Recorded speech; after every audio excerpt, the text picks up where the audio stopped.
All right, back at it. So, well, as you would all probably guess, and like another gentleman has a channel, Leave Nothing Stock, right? And he actually has some pretty good videos. But yeah, obviously I have an issue, and it's probably a defect, and I can't not rip into something. So, anyways, here's the piston.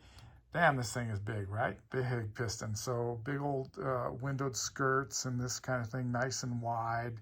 Yeah, looking at here, this is kind of interesting is how thin, let's see if this will happen, how thin these rings are. And dang, new phone.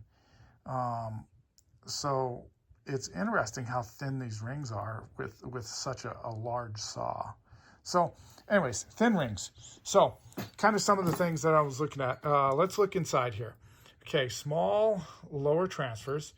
As you can kind of see, there's already flaking going on. This must have happened before because there's nothing in the cylinder.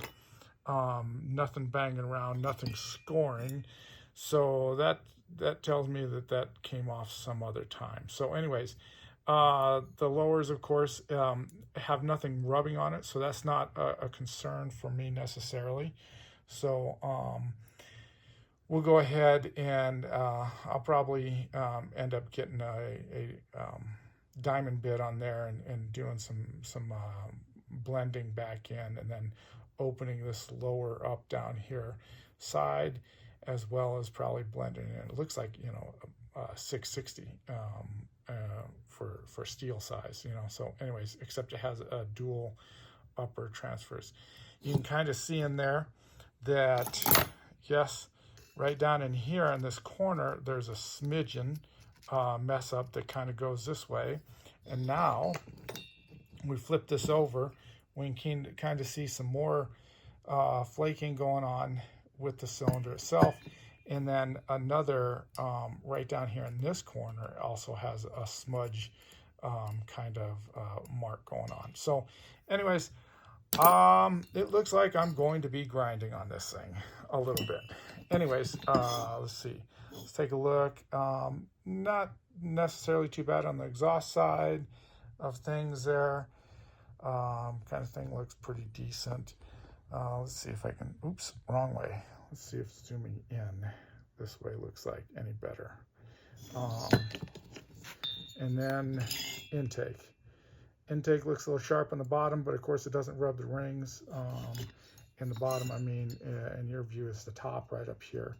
It feels a little bit, so that's going to get chamfered out is what I'm going to be doing there. So anyways, there's a look inside the cylinder of the NeoTec.